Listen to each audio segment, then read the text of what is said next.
I'm a mortgage consultant, and I depend on referrals from attorneys and realtors, and I always need more. Yes. And when I call out to these people, one of the questions I always ask is your current lender of choice currently exceeding your expectations? Okay.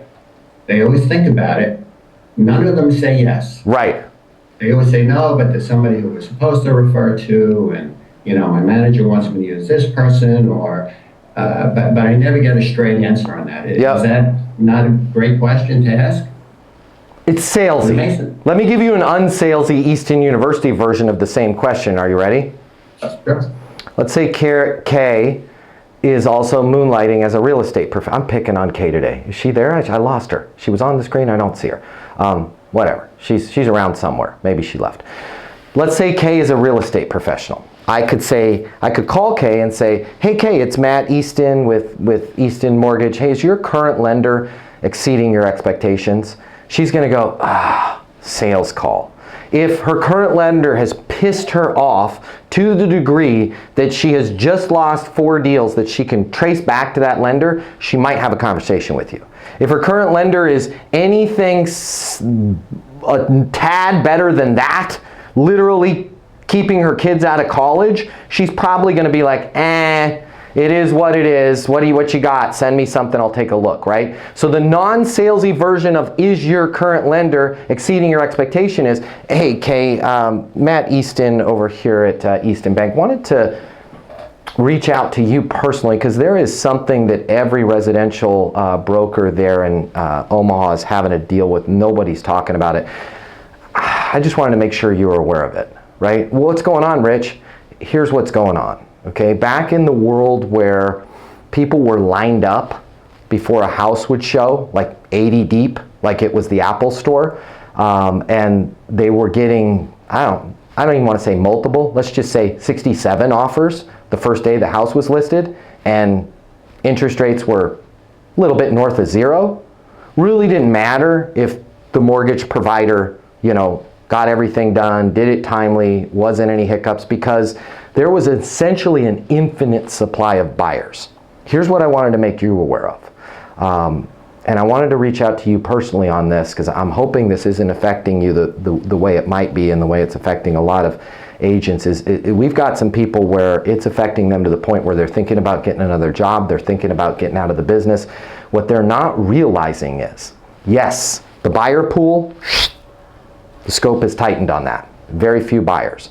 What they're not realizing is it's not the agent. The agent's doing their job. They're marketing the property on the seller side, right. They're working their butt off. They're having to deal with the NAR lawsuit on the buyer side, making sure that they get all their ducks in the row, go under contract. Everybody's working their tail off to get this deal, and then a mortgage provider is not taking it seriously, and even one little delay, even one little hiccup, even one little misinterpretation of a rate or a schedule, that buyer gets a sniff of that, they're gone. They're back to renting. They're not going to sell their place anymore. They're going to go with a different property. They have zero tolerance for anything on the mortgage side being out of whack and not totally precise. Kay, how are you dealing with that? And then just let Kay talk. What have I said about Easton Bank? 0. What have I said about myself? 0. But that perfectly positions me when Kay goes, yeah, you know what? I think that is why I'm losing some deals. When you say you think it's why you're losing some deals, can you give me a specific example? Yes, I had a buyer for a property, individual owned his own business. I've been working with this mortgage guy for 20 years. He's like, I got it.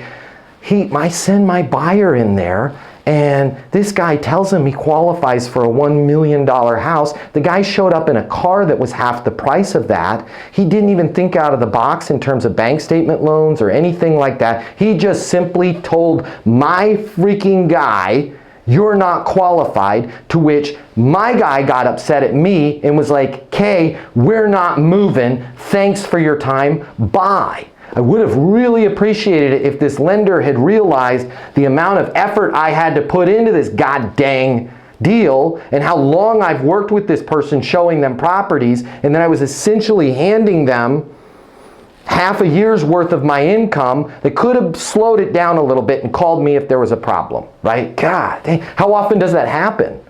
With this guy, I don't even know if I trust him. Hey, does it make sense? Okay, so here's a thought. On those situations, here's the deal. If I can't do a bank statement or anything like that, I'm gonna be the first one to raise my hand and let you know. Key words being, I'm gonna let you know, okay? I understand, and that's why I reached out to you, okay? I don't think a lot of the people in the mortgage industry understand this, how difficult it is to find these buyers and how finicky they are in terms of bailing out of the deal if they hear something. Does it make sense, just even if you guys don't use me, if the client doesn't go with me, if you still end up going with those old people, just to have me look at these and make sure that your buyers feel comfortable to where I can sell them on the value of working with you, and I can at least, at the very least, give them an insurance policy, having a second set of eyeballs, but a set of eyeballs that's aware of the fact of all the work that you've had to do as a real estate partner, okay? I realize I went real deep into that role play, Rich, but that's if you can have 10 of those conversations a week, you will sell 4 times more deals than you did when the market was hot. Because nobody's having those conversations. Everybody is having, hey, I know it really sucks out there. If you have any deals, I'd love to help you out with those deals, right? It's like, I'm desperate, you're desperate, so I'm calling you. It's like 2 beggars on the side of the street with signs looking at each other, each asking each other for $5. You need to be the car that pulls up and goes, yo, the reason why you're on the street is not what you thought it was. There's a better way out there. Get in the back. Let me show you what the other side of the street looks like. That's where, and back to what we were talking about, you have to slow down and deliver an insight. That insight is, it's not the broker, it's not the lawyer, it's not the referral partner's problem. It's who they're handing the deals off to, right? And you can be a resource for them regardless.